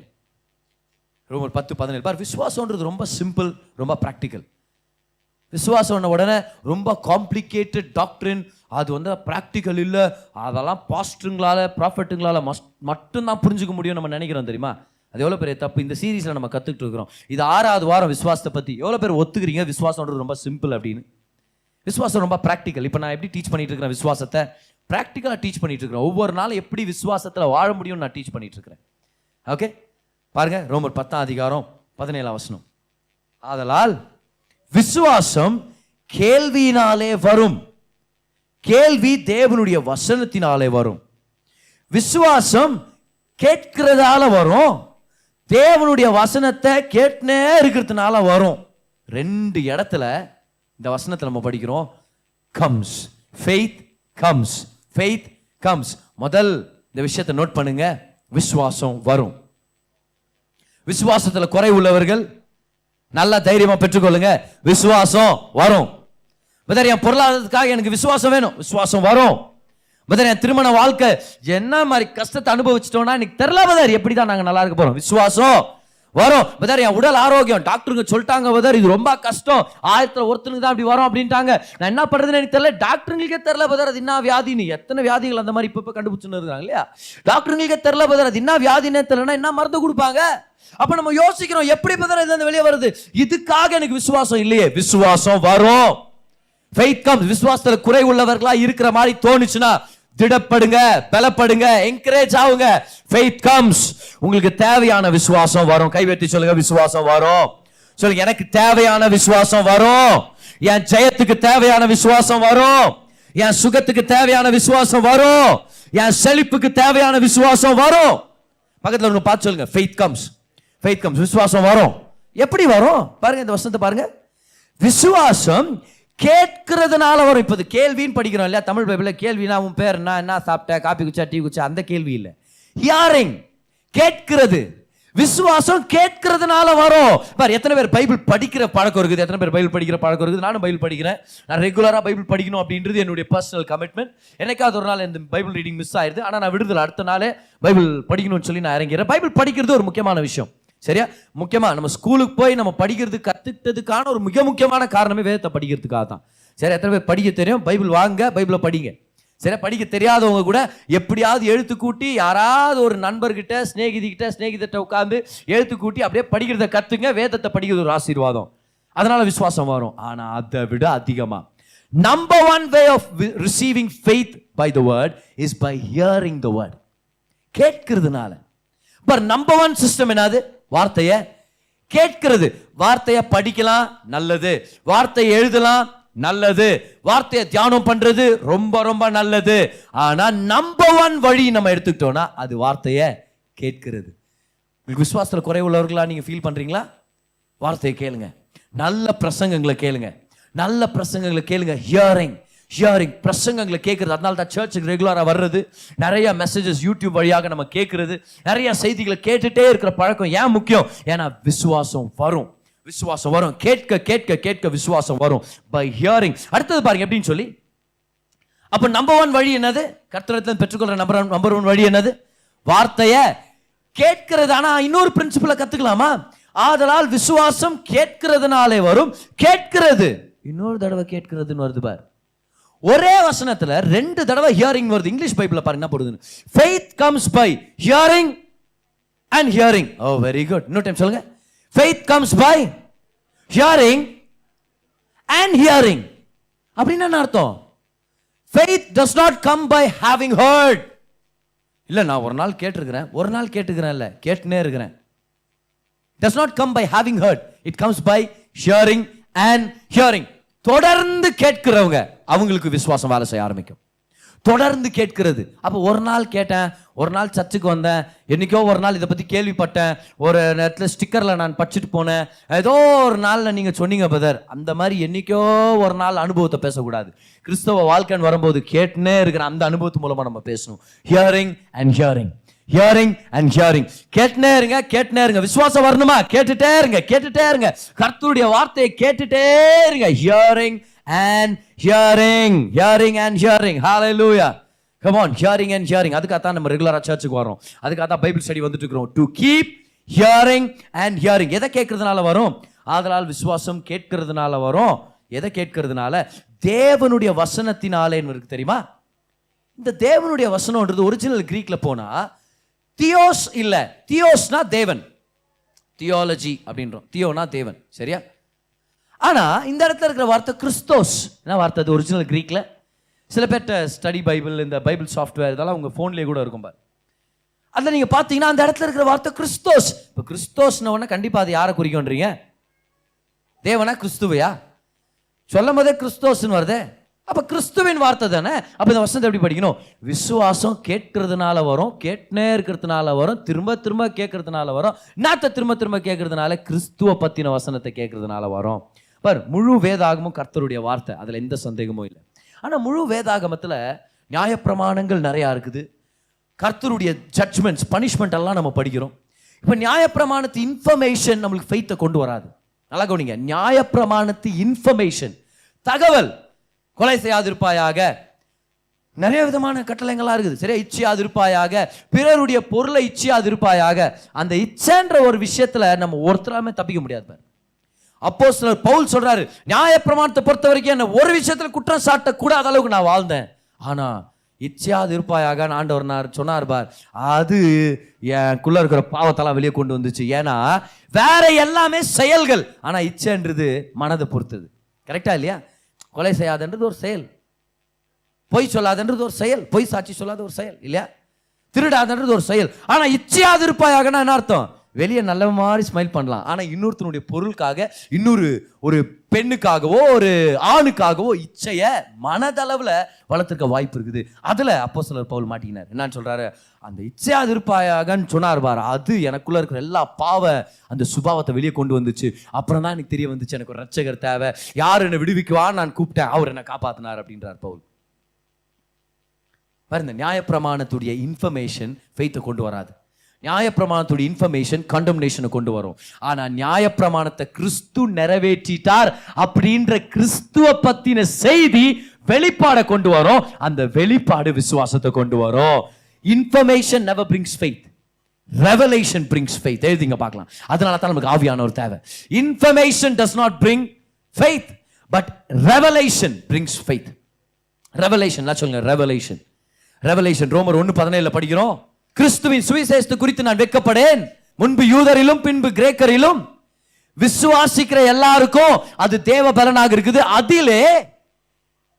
அதிலே தேவ நீதி விசுவாசத்திலிருந்து விசுவாசத்துக்கு வெளிப்படுகிறது. ஓகே, நான் ஒரு மிக்ஸ்டு தமிழ்ல சொல்லிட்டு இருக்கிறேன். நான் இது என்னோட version. Okay, PGV pastor Graceswin version, புது வெர்ஷன். அது in it is revealed righteousness of God. In it is revealed. எல்லாம் சொல்லுங்க. revealனா revelation, வெளிப்படுத்தப்பட்டிருக்கிறது, வெளிப்பாடு. ஆனா எப்படி வெளிப்படுத்தப்பட்டிருக்குதா? from faith to faith. Whenever you get a revelation, you come to another level on your faith. Information ஃபெய்த்தை கொண்டு வர்றது இல்லை, ஆனால் ரெவலேஷன் ஃபெய்த்தை கொண்டு வருது. அப்போ பைபிளை படிச்சுட்டு வரும்போது கொலை செய்யாத, இச்சையாதிருப்பாயாக, இப்படி பண்ணாத, அப்படி பண்ணாத, இது எல்லாத்தையும் சொல்லும் போது அதில் நம்மளுக்கு ஃபெய்த் வர்றதில்லை. அப்போ நம்ம என்ன பண்ணுறோம்? பழைய ஏற்பாட்டை உட்காந்து படிச்சுட்டு ஆண்டவர் எப்படி திட்டுறாரு, ஆண்டவர் எப்படி கொட்டினாரு, ஆண்டவர் எப்படி சாகச்சார்பாரு, அதில் ஃபெய்த் வருது, பயம் வருது. ஆனால் அது எல்லாத்து மத்தியிலையும் கிறிஸ்து இந்த பிரமாணங்களை எல்லாவற்றையும் நிறைவேற்றிட்டார். கிறிஸ்து எனக்காக சிலுவையில் மரித்தார். கிறிஸ்து சகல பாவத்தையும் சுமந்தார். கிறிஸ்து எனக்காக சாபமானார். கிறிஸ்து என் தரித்திரத்தை அவர் மேல சுமந்து கொண்டார். கிறிஸ்து என்னை நீதிமான் ஆக்கி இருக்கிறார். ஏசு கிறிஸ்து ரத்தத்தை சிந்தி இருக்கிறார். ஏசு கிறிஸ்து சகலத்தையும் செய்து முடிச்சிருக்கிறார். ஏசு கிறிஸ்து அவர் செஞ்சது மேல கண்கள் வரும்போது ரெவலேஷன், நான் சொல்லுங்க, ரெவலேஷன் ஃபெய்த்தை கொண்டு வருது. ஃபெய்த் கம்ஸ், விசுவாசம் வரும். இன்னைக்கு எப்படி விசுவாசம் வரும்ன்றது உங்களுக்கு நான் சொல்லி கொடுத்தேன். விசுவாசம்ன்றது உணர்வை பொறுத்தது இல்ல, விசுவாசம்ன்றது நம்மளுடைய கவனத்தை பொறுத்தது. எல்லாம் அந்த ஸ்டேட்மெண்ட் கத்துங்க பார்க்கலாம். ஏன் விசுவாசம் என் உணர்வை பொறுத்தது இல்ல, அது என் கவனத்தை சார்ந்தது. Faith is not about your feeling, faith is about your focus. So, if you want to have faith in your life, question is not about how are you feeling. The question is, where's your focus? Where's your focus? கண்களை இயேசு மேல பதிய வைக்கலாம், விசுவாசம் இருக்கும். Focus கரெக்டான இடத்துல இருந்துச்சுன்னா விசுவாசம் கரெக்டான இடத்துல இருக்கும். இன்னொரு தடவை சொல்றேன், ஃபோக்கஸ் கரெக்டான இடத்துல இருந்துச்சுன்னா விசுவாசம் கரெக்டான இடத்துல இருக்கும். When your focus is right, faith will be there. அதை பத்தி நீங்க கவலைப்படவே தேவையில்லை. விசுவாசத்தை பத்தி கவலையே பட தேவையில்லை. நம்ம கவனத்து மேல மட்டும்தான் நம்ம கவனமா இருக்கணும். நம்மளுடைய கண்ணோட்டம், நம்மளுடைய கண் பார்வை, நம்மளுடைய மனதின் திருஷ்டி எங்க இருக்குது? Where is the focus of your heart? பாரு, நம்ம உள்ளத்தை நம்ம என்னென்ன இன்ஃபர்மேஷனால நிரப்புறோம், யார் பேசுற வார்த்தைகளை கேட்கிறோம், அதுல தான் நம்ம ரொம்ப ஜாக்கிரதையா இருக்கும். நம்ம கண்களை இயேசு கிறிஸ்து செஞ்சது மேல பதிய வச்சிட்டோம்னா விசுவாசத்தை பத்தி கவலையே பட தேவையில்லை, விசுவாசம் இருக்கும். அதனால தான் பாரு, ஜீசஸ் கிட்ட வந்தவங்க விசுவாசத்தை பத்தி கவலைப்படவே இல்லை. இயேசுவை பார்த்துனே இருந்தாங்க. எவ்வளவு நல்ல ஒரு இப்படி தொட்டார் பாரு, இப்படி சுகமாக்குனார் பாரு, எவ்வளவு கிருபையானவர் பாரு. அப்படியே கூரையை பிச்சுட்டு உள்ள வந்தோம், ஒரு வார்த்தையாவது கேட்டாரா பாரு அதை பத்தி, என்ன ஒரு சுகமாக்குறாரு. அந்த குஷ்டரோகி வந்தா அப்படியே முட்டி போட்டு, அந்த சித்தமா இருந்தால் சுத்தமாக்க உம்மால் கூட அப்படியே தொட்டாருப்பா. ஏய், குஷ்டரோகி தொட்டு நான் பார்த்துட்டேன் வாழ்க்கையில, நான் பார்த்துட்டேன் நானு, அப்படியே தொட்டு சுகமாக்குறாரு. நான் கிருபையானவர். அன்னைக்கு ஒரு லேடி 12 வருஷம் பெரும்பாடு உள்ள ஸ்திரீ ஏசுடைய வஸ்திரத்தை தொட்டுட்டு அந்த அம்மா சுகமாயிடுச்சு. நைஸ் அப்படியே எஸ்கேப் ஆக நினைச்சிச்சு பாரு. அப்படியே விட்டாரா, நம்ம தலைவர் உள்ள அப்படியே நிப்பாட்டினார் பாரு. அப்படியே நிப்பாட்டிட்டு இந்த பொண்ணை கூப்பிட்டு நம்மள அந்த திட்டி அனுப்பிட்டு போம். நான் பப்ளிக் அவமான பத்தி நிற்கிறேன், நான் பிரசங்கம் பண்ணுமா இல்லையா, வேற தேவாலயத்துக்கு போய் என்ன நீ தீட்டாக்குறியான்னு திட்டிருப்போம். ஆனா அவர் என்ன பண்ணார் தெரியுமா? என் மகளே, விசுவாசம் ஒன்று சுகமாக்கிச்சு, சமாதானத்தோட போ, சுகமாறன்னு அனுப்பி விடுறாரு. நான் கிருபையானவர் பார். எல்லாருடைய கண்கள் யார் மேல இருந்துச்சு? ஜீசஸ் மேல இருந்துச்சு. அதனால தான் வஸ்திரத்தை தொட்டே சுகமானாங்க. ஏன்னா when your heart is full of Jesus, even a simple act can bring the healing that you need. Even a simple act. வஸ்திரத்து நுனியை தொடுறது எவ்வளவு சிம்பிள். பக்கத்துல இருக்கிறவங்களோட துணி இப்படி தொடுங்க பார்க்கலாம், எவ்வளவு சிம்பிள் பாரு. தொட்டு பாரு எவ்வளவு சிம்பிள் இல்ல அது. இவங்க வஸ்திரத்தை தைச்சு அயன் பண்ணி எத்தனை வந்து குத்தாங்களே, வஸ்திரத்துக்கு சாயம் போட்டு அதை எம்ப்ராய்டர் பண்ணி எத்தனை வந்துக்கிறேன்ட்டு இல்ல. என்ன அருமையான செயல், சுகமாக அப்படியே குத்தாரு. வஸ்திரத்தை தொட்டாங்க. See, when your heart is full of Jesus, even a simple act of faith can bring you a miracle. You don't have to do big acts of faith. பெரிய பெரிய விசுவாசத்தின் செயல்களை செய்ய தேவையில்ல. அப்படியே ஒரு மலையை பேத்து எத்தனை வந்து கடவுள் முன்னாடி நிப்பாட்ட தேவையில்ல. புரியுதா நான் சொல்லிக்கிறேன்? அப்படி ஆண்டவரே பாத்துங்க, மலை மேல பிச்சுன்னு வந்த தாமரப்பூ அங்க வரத்துல ஏதோ ஒரு பூ எத்தனை வந்த பாத்தீங்களா ஆண்டவரே, உங்களுக்காக பெரிய செயலாம் பண்ண தேவையில்ல. பெரிய தேவன் மேல இருதயத்தை பதைய வைங்க, சின்ன செயலை செய்யுங்க. விசுவாசம், அந்த விசுவாசம் வேலை செய்யுது நமக்காக. விசுவாசம் சிம்பிள், விசுவாசம்ன்றது பிராக்டிக்கல். விசுவாசம்ன்றது நம்மளை பத்தி இல்லை, விசுவாசம்ன்றது இன்னொருத்தரை பத்தி. பாரு, எல்லாம் மூச்சு விடுங்க பார்க்கலாம் நல்லா. நம்மளை பத்தி இல்ல விசுவாசம்ன்றது. ஹல்லேலூயா, thank you ஜீசஸ். விசுவாசம்ன்றது அவரை பத்தி. நம்மளுடைய கவனத்தை அவர் மேல செலுத்திட்டா நம்ம விசுவாசம் ஆரோக்கியமா இருக்கும். நம்ம கவனத்தை நம்ம விசுவாசத்து மேலேயே வச்சு நம்மளையே ஆராய்ஞ்சு பார்க்குறேன், கொடாய்ஞ்சு பார்க்குறேன், தோண்டி பார்க்குறேன், நோண்டி பார்க்குறேன். நிறைய பேர் ஜெபமே அப்படி, ஆண்டவரே என்னை நான் ஆராய்ந்து கொள்கிறேன், என்னை நான் அப்படியே நான் நோண்டி பார்க்குறேன், தோண்டி பார்க்குறேன் அப்படின்னு என்ன பண்ணிட்டோம், அப்படியே தோத்து போயிட்டோம் வாழ்க்கையில். ஏன்னா நம்ம கண்கள் நம்ம மேலே இருக்குது. எல்லாத்தையும் விட்டு சொல்கிறோம், ஆண்டவர் உங்களை பார்க்குறேன், நீங்கள் எவ்வளோ நல்லவர், நீங்கள் எவ்வளோ பரிசுத்தர். அவர் மேலே கண்களை பதிய வச்சோன்னா விசுவாசம் இருக்கும். யாருக்கும் பெருசாக தெரியாது, பயங்கர விசுவாசம் உள்ளுக்குள்ளே இருக்கும். பயங்கர விசுவாசம் அப்படியே வேலை செய்யும். பார், அப்போஸ்தலர் 14 அதிகாரம் 7 வசனத்தை படிக்கிறோம். ஒரு நாள் அப்போஸ்தலர் பவுல் பிரசங்கம் பண்ணிட்டு இருக்கிறார். அந்த இடத்து பேர் வந்து லிஸ்த்ரான்னு நினைக்கிறேன்.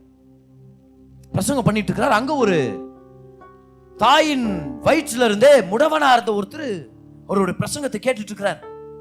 எல்லாம் சொல்லுங்க பார்க்கலாம், விசுவாசம் கேள்வினால வரும். கேட்டுட்டு இருக்கிற வசனத்தை பாரு என்ன நடக்குதுன்னு சொல்லி. அங்கே சுவிசேஷத்தை பிரசங்கம் பண்ணினார்கள். என்னத்த பிரசங்கம் பண்ணாங்க? நியாயப்பிரமாணத்தை இல்ல, சுவிசேஷனா கிருபை, சுவிசேஷனா அவர் செஞ்சு முடிச்சது. இயேசுவை பத்தி பிரசங்கம் பண்ணாங்க. லிஸ்த்ராவில் ஒருவன் தன் தாயின் வயிற்றிலிருந்து பிறந்தது முதல் சப்பானியாய் இருந்து ஒருபோதும் நடவாமல் கால்கள் வழங்காதவனாய் உட்கார்ந்து பவுல் பேசுகிறதை கேட்டுக்கொண்டிருந்தான். அண்டர்லைன் பண்ணுங்க, அதை கேட்டுக்கொண்டிருந்தான்ற வார்த்தை. அது பேர் அது என்ன தெரியுமா? கிரீக்ல அது வந்து ஏஆரிஸ்ட் ஆக்டிவ் இண்டிகேட்டிவ். எல்லாம் சொல்லுங்க, ஏஆரிஸ்ட். ஏஆரிஸ்ட்னா தொடர்ந்து நடக்கிற ஒரு காரியம். ஆக்டிவ், ஆக்டிவ்னா அர்த்தம் வேணும்னே கேட்டானா, சும்மா அப்படியே பிரசங்கம் பண்ற இடத்துல உட்கார்ந்து தூங்கின்னு இல்ல, வேணும்னே கேட்டானா அடுத்தது என்னன்னு சொல்லுங்க, அடுத்தது என்னன்னு சொல்லுங்க. ஆக்டிவ். இண்டிகேட்டிவ்னா அர்த்தம் அப்ப நடந்துட்டு இருக்குதுன்ற. அப்படின்னா பவுல் பிரசங்கம் பண்ணிட்டே இருக்கிறார். நீங்க பவுலுடைய பிரசங்கத்தை எல்லாம் பாத்தீங்கன்னா ரொம்ப நேரம் பிரசங்கம் பண்ண முடியும். ஒரு நாள் பிரசங்கம் பண்ண அப்புறம் நடராத்திரி எல்லாம் பிரசங்கம் பண்ணு போயின்றார். ஒருத்த பால்கனியில இருந்து விழுந்து செத்துறான். பிரசங்கத்தை கேட்டு அப்படி தூங்கி, ஏன்னா பிரசங்கம் பண்ணிட்டு போயிட்டே இருப்பாரு இவர், பிரசங்கம் பண்ணே இருப்பாரு இவர். செத்துட்டானே, அப்போ அதை நிப்பாட்டினாரா? இல்ல, இறங்கி போய் அவனை உயிரோட எழுப்பி அவனை திரும்பி வேற நல்ல இடத்துல உட்கார வச்சு பிரசங்கத்தை கண்டினியூ பண்ணி போறாரு. ஏன்னா அது மாதிரி பிரசங்கம் பண்ண. நீங்க கலாத்தியர் புத்தகத்தை படிச்சு பாருங்க, கொரிந்தியர் புத்தகத்தை படிச்சு பாருங்க. கடைசியாக சகோதரரேன்னுவாரு. அப்படி சொல்லிட்டு இன்னும் 3 அதிகாரம் எழுதுவார். திரும்பி வர்றாரு, கடைசியாக சகோதரரே, இன்னொரு 2 அதிகாரம் வர. நான் கூட அப்போஸ்தலர் பவுல் மாதிரி ஆசைப்படுறேன் அவனு. சரியா? நிறைய பிரசங்கம் பண்ணுவார் பவுல். உட்கார்ந்து இவன் கேட்டனே இருந்தான். விசுவாசம் கேட்டுக்கொண்டே இருப்பதனால் வரும். He is listening. எவ்வளவு பேர் ஒரு அற்புதத்தை பார்க்குவீங்கன்னு எதிர்பார்க்குறீங்க? ஏன்னா சுவிசேஷத்தை பத்தி கேட்டுங்கிறாரு, இயேசுவை பத்தி கேட்டுங்கிறார், கேட்டுங்கிறார் பிரசங்கத்தை. பவுல் பேசுகிறதை கேட்டுக்கொண்டிருந்தான். அவனை பவுல் உற்று பார்த்து, அது என்னது? உற்று பார்த்து அர்த்தம் டிசர்ன்மெண்ட், ஆவியின் வரம் இது. டிசர்ன்மெண்ட், ஒரு டிசர்ன்மெண்டோட பகுத்தறிவோட பவுல் பார்க்கிறாரு. ரட்சிப்புக்கு ஏற்ற விசுவாசம் அவனுக்கு உண்டென்று கண்டு. என்ன அருமையான விஷயம் பாருங்க. ரட்சிப்புக்கு ஏற்ற விசுவாசம் அவனுக்கு உண்டென்று அவன் கண்டானா? அந்த சப்பானியா இருந்தாரே அவர் உணர்ந்தாரா இல்ல பவுல் உணர்ந்தாரா? கமான் பேசுங்க, யார் உணர்ந்தது? அந்த சப்பானியா இருக்கிறவர் தான் விசுவாசத்து மேல கண்களை வச்சிருந்தாரா? இல்ல, அவர் கேட்கறது மேல மட்டும் ஃபோக்கஸ் ஆனார். ஆனா விசுவாசம் இருக்கிறத பகுத்தறிஞ்சு டிசர்ன்மெண்ட்ல பார்த்தது யாரு? பவுல். இந்த விஷயத்தை கவனிச்சிங்களா? பாரு, இதை அண்டர்லைன் பண்ணிங்க பார்க்கலாம். அருமையான வசனம் பாரு. அவர் சொல்றாரு, ரட்சிப்புக்கு ஏற்ற விசுவாசம் அவனுக்கு உண்டு. அண்டர்லைன் பண்ணுங்க. He had. He did not try, he did not feel like it. He had. கவனம் சரியான இடத்துல இருந்தா விசுவாசம் இருக்கும். எல்லாரும் சொல்லுங்க, எனக்கு விசுவாசம் இருக்குது. என் கவனம் சரியா இருந்துச்சுன்னா எனக்கு விசுவாசம் இருக்கும். அதை நீங்க ஃபீல் பண்ணி பார்க்க தேவையில்ல, அது இருக்குதா இல்லையான்னு செக் பண்ணி பார்க்க தேவையில்ல, ஆவியானவர்ட்ட காமிங்க ஆவியானவர் சொல்ல தேவையில்ல, இருக்குது அவ்வளவுதான். faith is there. இருக்குது விசுவாசம் உண்டென்று. விசுவாசம் உண்டு. அவனுக்கு விசுவாசம் உண்டுன்னு அவனுக்கே தெரியல. அவனுக்கு விசுவாசம் உண்டுன்னு சடார்னு அவனுக்கு ஒரு புத்துணர்ச்சி வந்தது கூட நம்ம பார்க்கல. சடார்னு ஒரு விழிப்புணர்ச்சி வந்து சடார்னு ஒரு என்னாச்சு, விசுவாசம் வந்துச்சு டக்கு. இப்பதான் அப்படியே கபார்னு டிராப் ஆச்சு மனசுல. இல்ல, he was focused on the word, on the gospel. faith was, he had அப்படின்னு சொல்றது பாரு இங்கிலீஷ் பைபிள்ல. விசுவாசம் உண்டென்று கண்டு நீ எழுந்து காலூன்றி நிமிர்ந்து நில் என்று உரத்த சத்தத்தோட சொன்னான். உடனே அவன் குதித்து எழுந்து நடந்தான். இதேடா எப்படி இது பாரு. உடனே அவன் நடந்தான், குதித்தான். அது வந்து லாஜிக்கல். ஏன்னா ஃபர்ஸ்ட் நடக்கணும், அதுக்கப்புறம் தான் குதிக்கணும். இவன் வாழ்க்கையில் ஆப்போசிட் பாரு. ஃபர்ஸ்ட் குதிச்சானா, அப்புறம் நடந்தானா. இதான் விசுவாசத்து அற்புதம் சொல்றது. இதான் விசுவாசத்தை அற்புதம் சொல்றது. இதான் ஆண்டவருடைய அற்புதம் சொல்றது. ஃபர்ஸ்ட் குதிக்கிறாராம், அப்புறமா நடக்கிறாராம். கர்த்தருடைய வல்லமை பாருங்க எப்படி வெளிப்படுச்சு. இன்னைக்கு விசுவாசத்துல குறைவுள்ளவனா இருக்கிறேன், இந்த பெரிய பிரச்சனை எப்படி வெளியே வருது, இதுக்கெல்லாம் நான் நம்ப முடியுமா, எனக்கு யாராவது பிரதருங்க ப்ரேயர் பண்ணா நல்லா இருக்குமே, பாருங்க நீங்க கால் பண்ணீங்கன்னா நான் ப்ரேயர் பண்றதுக்கு ஆயத்தமா இருக்கிறேன். எல்லா டைமும் என்னால் அவைலபிளா இருக்க முடியுமான்னு எனக்கு தெரியல, ஆனாலும் முடிஞ்ச அளவுக்கு நான் அவைலபிளா இருக்கணும்னு விருப்பப்படுறேன். உங்க வீட்டுக்கு வந்து சந்திக்கணும்னு சொல்லி நான் விருப்பப்படுறேன். ஆனா ஐ எம் லிமிட்டட். நான் எல்லா நேரத்தையும் அவைலபிளா இருக்க முடியாது. எனக்கு ஒரு குடும்பம் இருக்குது, என் குடும்பத்தை நான் கவனிக்கணுமா இருக்குது. என்னால் வர முடிச்சா நிச்சயமா நான் வந்துடுவேன். நான் வேற யாராவது அனுப்பணும்னா கண்டிப்பா நான் அனுப்பி வைப்பேன். அது ஒரு முக்கியமான விஷயம். நம்மளுடைய சர்ச்சில் நிச்சயமா அனுப்பி வைப்பேன். ஏன்னா நாங்கள் உங்களை நேசிக்கிறோம், நீங்க நல்லா கவனிக்கப்படணும் நம்ம விருப்பப்படுறோம். ஆனா உங்க விசுவாசம் ஒரு மனுஷன் மேல தங்கி இருக்கக்கூடாது.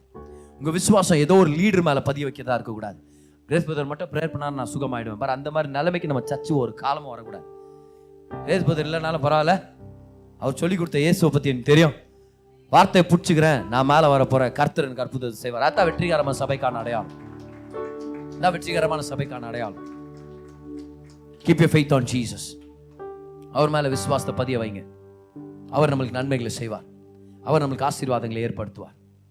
இன்னைக்கு கர்த்தர் நம்ம வாழ்க்கையில விசுவாசத்தை எப்படி அனுபவிக்கிறதுன்னு சொல்லி கொடுத்திருக்கிறார். அதை பிடிச்சுங்க.